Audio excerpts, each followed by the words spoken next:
Greetings and salutations from the Set the Pace Triathlon World Headquarters here in my unfinished basement. Working on that. Eventually, hopefully, have something nicer to look back in the background. But today, I want to go over the IRONMAN Texas swim course. So I have the map printed off from the IRONMAN Texas website. And basically, it has been unchanged. I did the racing back in 2014. And pretty much the course has not really changed that much. So it's in the Woodlands area. So there is kind of a, I wouldn't call it a lake, maybe a pond / lake thing that you're in.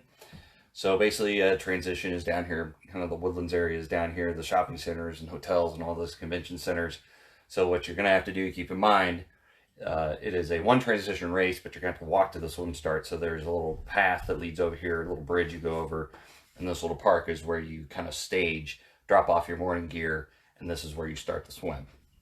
So basically, in the past, you'd been out in the water and it was a group start. It was utter chaos, all that fun stuff. But nowadays, they do the rolling swim start, so you'll be here kind of on a marine dock that's a boat ramp type of situation. So you just kind of walk out, and they'll kind of time you out every couple of athletes, every couple of 3-5 seconds or something like that. So then you'll start to swim. So it's not going to be necessarily out in the water, you kind of swim to start here. So notice they're going to have buoys, so you're going to do this kind of big, thin triangle shape going into the lake area, if you want to call it that, and then going back in before you hit a right turn and go down the canal back to the transition area. So a couple things to keep in mind. Sight well. Unfortunately, I made a mistake. I did not sight well, and somewhere along here, I ended up sighting to one of the far buoys and missed the last turn. So a kayaker, and a lot of us were kind of off course at this point. So the kayaker got a hold of us, and I had to swim back over to the turn buoy, which I had, I think at this time, 2014, it was my second Ironman attempt, an hour and 13 swim. It was wetsuit legal. So that was pretty good for me. Problem was, I wonder what it could have been better if I had I wonder if it could have been better if I sighted better. So that's going to be the key. You're going to have this long straight stretch, so you might be kind of inclined to say, well, I'm just going to head down and swim. It's straight. Well, problem is most of us are not going to be able to go that straight.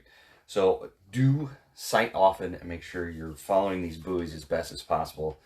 Now it is kind of an open body of water. They're not going to allow boats or anything on there, but usually waves are not a problem unless it's super windy, which in the years that I've done it and seen it, it's not been. There was one year there was a storm out there, but it happened later in the day. So waves should be a problem. They're going to have wave runners and kayakers and all the safety people out there. So there's going to be that riding around. But just make sure, don't just follow the feet in front of you. Do find, if you can draft off somebody, great. That'll really help you out. But sight off the buoys.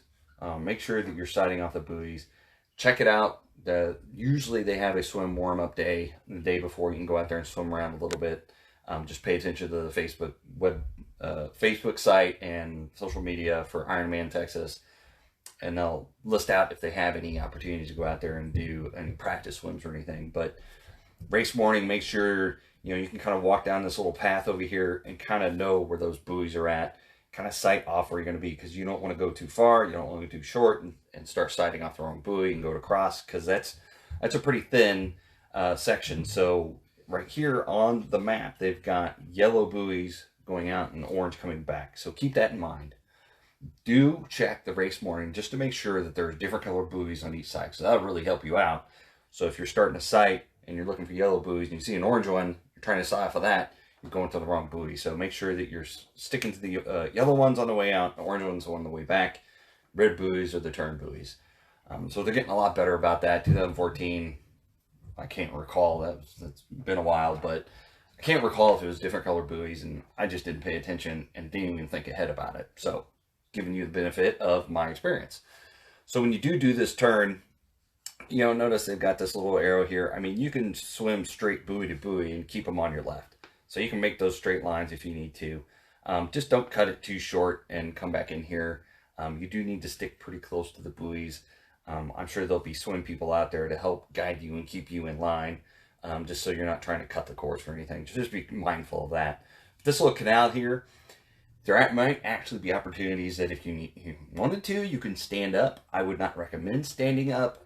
There's been kind of rumors in the past that there's, trash and stuff on the bottom of this canal area. It's kind of a concreted area, so it's not necessarily a natural canal area. And there's garbage in there. Could be glass bottles and cans and stuff to cut your feet on. So this is all rumors. I didn't have any problems. I did not try to stand up in this section. So just be mindful of that.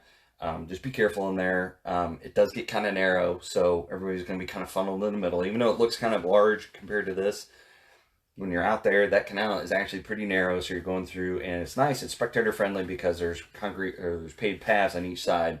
So when you're swimming and you're taking breaths on either side or whatever you're doing, you can see spectators out there. So that's kind of nice too. So make sure your spectators are up to date on what you're wearing, what your wetsuit looks like.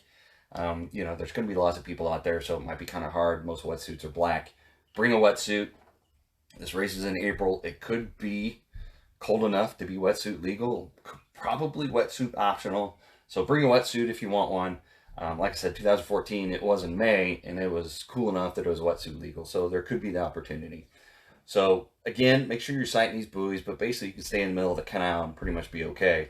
And when you come in, it's going to be a ladder climb out of here, and usually they have wetsuit strippers. This day and age of pandemics and coronavirus, I'm not sure what they're going to have in 2021. So be prepared. You may have to take your own wetsuit off, but this is nice. Even if it's wetsuit legal, the water's not going to be so cold you can't feel your hands, so you should be able to get your wetsuit off. So make sure you're adept and efficient in getting your wetsuit off, and you know how to get it unzipped from the cord, pull it down from the back, and then peel it off from top to bottom and be able to get it off before you get into transition and get your gear to get ready to go on the bike. So that's basically the gist of it. I mean, you're going to be facing the sun at some point, so I would suggest either tinted or mirrored goggles or something like that to block the sun. If I recall, it was coming in, so when you're swimming out, it was a little bit in your face, but when I did in 2014, it was actually kind of cloudy in the morning, so it was kind of nice. Had clear sight, clear view, didn't have the sun in my face. So just be ready. At some point in time, you may have the sun kind of shooting you in the face. But again, it's probably more than likely going to be a rolling swim start. So you're not going to start out in the water and you're just going to swim. Like I said, keep the yellow buoys on your left, orange buoys on your left coming back in, and keep them on the left the entire time before you come back in, come to transition. So this is nice. And it's not a true open body of water. It's not a large body like, Michigan or Ocean Swim, where you possibly are going to have to deal with large waves. The only really big thing you have to deal with is the kayaks and the jet skis going back and forth for safety. That might cause a little bit of a wave, but it's not that big of a deal. I said, bring your wetsuits. It probably will be wetsuit optional and maybe wetsuit legal, so you can wear it for the entire race for the swim.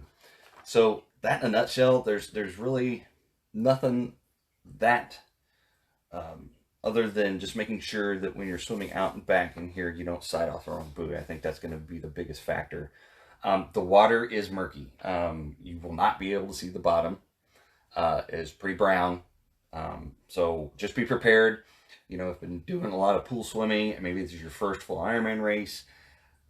Try to get some races in somewhere, or try to get some open water swimming in if you can. A lot of people, when they get to open water, if they can't see the bottom in a pool, you can usually see the bottom. You get to open water, it's hard for people to see the bottom, and it kind of creates a little bit of a panic moment. So make sure you're comfortable in being in water where you can't see the bottom, because this water, it's murky, it's brown. You're not going to see very far in front of you. Maybe you could see a foot if you're trying to draft off of somebody. So just be prepared for that seeing the water is going to be difficult. Like I said, I think sighting is going to be important here just to stay on course. You don't want to have to get to a point where you lose track of the buoys and you have to sit there and kind of doggy paddle to find the buoys and get back on track. You want to sight often and just work it into your swim stroke. Don't get too far. Don't try to take massive distances of strokes without doing sighting, because it's easy to get off track off these buoys. Like I said, there's not really waves, but it's just easy to get off track. And you definitely want to do that. It's a nice straight stretch. So as long as you keep those buoys inside, it shouldn't be too bad. But basically, that's it for the swim course. It's one loop, but it is kind of an odd little shape. But it does make it it is kind of nice for me personally. I liked it because you get different scenery the entire time. This section kind of went pretty quick because it's not a true, you didn't have to go out 1.2 miles and come back. It's not a double loop. You get a little bit of variation of when you're doing the swim, a little bit of different views. And like I said, there's the park over here for your spectators. They can see you come off, and it's about a mile. So they can get here back pretty quick to T1, T2 area, the transition area, and see you come out of the water. So that's nice for the spectators. And they can also catch you. There's a little, like I said, paved trails along here. They can watch everybody swimming and coming in. So it's pretty nice. It's pretty spectator friendly. It's pretty swim friendly. It's first time swim friendly. The water's not crazy.